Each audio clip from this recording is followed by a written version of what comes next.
Cesaro has gone from WWE. Yeah, Cesaro. That guy who just re-signed last year. Wasn't even a year ago. He was thinking about going. We all think he might go to AEW, and then WWE said something to him behind the scenes. He re-signed, and then he had that little WrestleMania feud, WrestleMania time, with Roman Reigns, and that was the little thing they gave him to make him re-sign. But usually they do that for multi-year deals, 3-year-long deals. Kevin Owens, Sami Zayn, AJ Styles, they're all described as multi-year deals, and in the past, that's always been between 3 and 5 years. Yet here we are, not even a year after all those reports that Cesaro's initial WWE contract was up and he had re-signed. He's gone. Of course, I'm Ollie Davis. Hello, welcome to this special breaking news edition of the WrestleTalk news. It is, in the UK, 9:15 in the evening. The reason I am still in the office is because we're having drinks. I've lost quite a few drinking games. That is red wine. Out of a little plastic cup. That's classy. But our French editor brought the wine in from France. So there's something, I guess. And here I am talking about wrestling news while everyone else is playing Speedrunner in the other room. Okay, so this new... Subscribe, please, for my sacrifice. My video game Thursday Night Sacrifice. This news comes from PW Insider, very reputable source, and it's Mike Johnson writing there. Once you've clicked past all the adverts, good grief, this webpage alone is slowing down my entire computer. WWE star Cesaro has quietly exited after his current contract expired. Now, his last match was on the 11th of February in a losing effort to Happy Corbin. Baron Corbin. Of course, Cesaro was a SmackDown star. We haven't seen him for 2 to 3 weeks. This sounds so familiar to last year.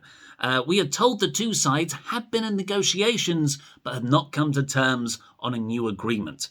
One source noted that WWE did offer Cesaro an extension on his current deal, but that was turned down, presumably by Cesaro. Now, this is described as a case of Cesaro's contract expiring, which means no 90-day non-compete clause, which means maybe AEW's roster isn't bloated enough because he can turn up anywhere in the world right now with no delay. He could be on Dynamite next Wednesday. He could be on Revolution, the Revolution pay-per-view next Sunday. If I'm Tony Khan, I'm ringing up this guy right now and I'm getting him in that ladder match.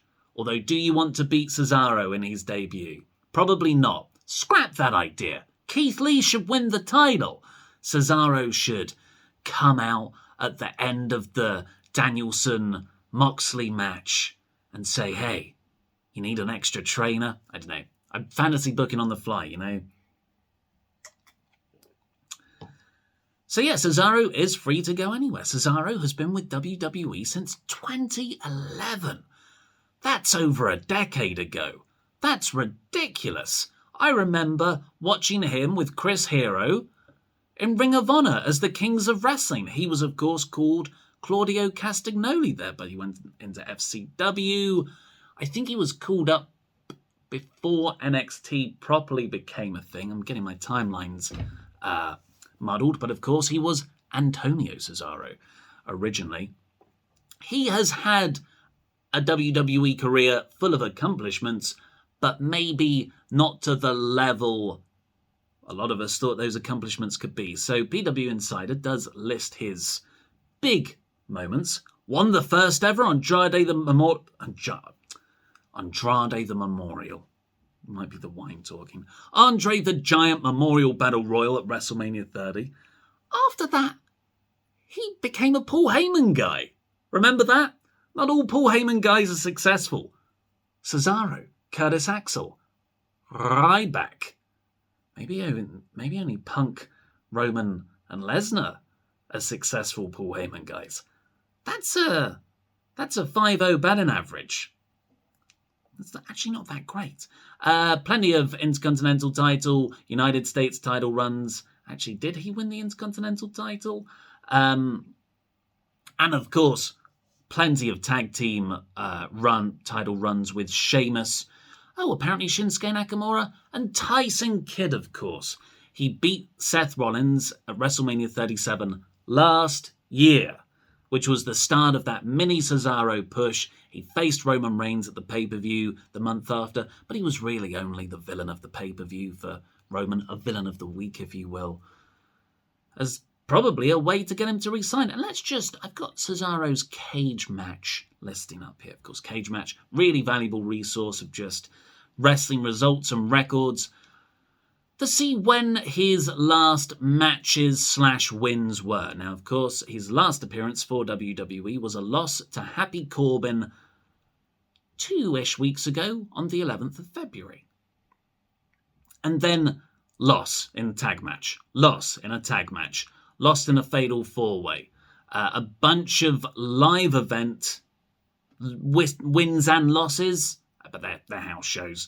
Ridge Holland beat Cesaro in 3 minutes on the 17th of December episode.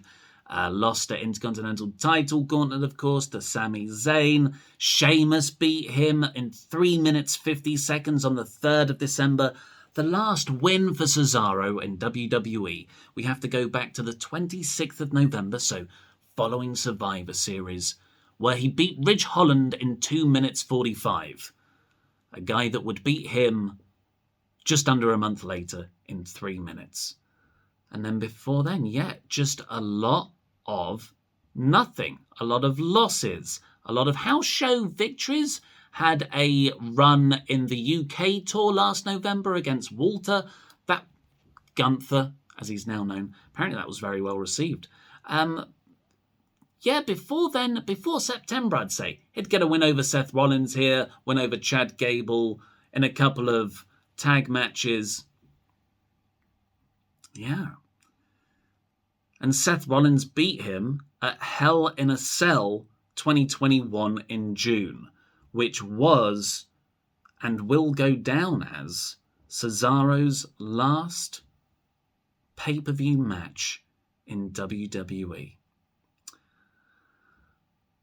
A defeat to Roman Reigns at WrestleMania Backlash last May, and a defeat to Seth Rollins at Hell in a Cell last June.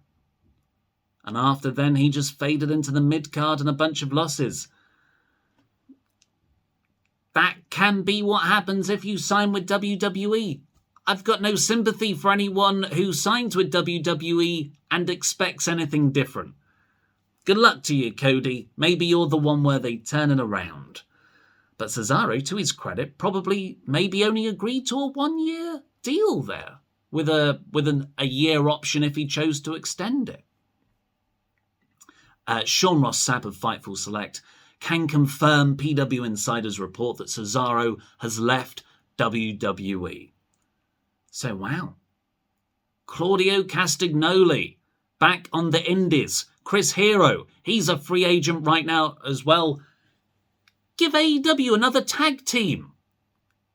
They haven't got enough. Kings of Wrestling, imagine that, in 2022. I'd like to see it. I'd also like to see Cesaro do anything in AEW, New Japan, over in the Indies, in Europe. Yes, please.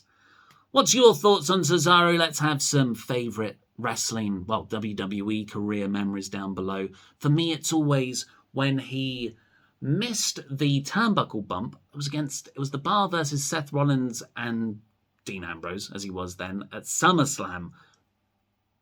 Both of the front teeth came out when he took that turnbuckle bump, whacked his head on the ring post.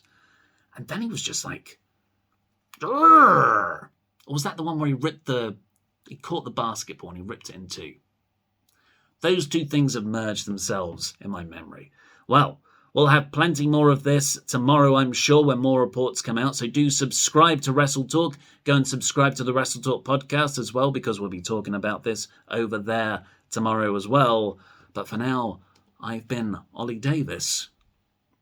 Wind that wine. Mmm. Mmm. Mmm. Mmm.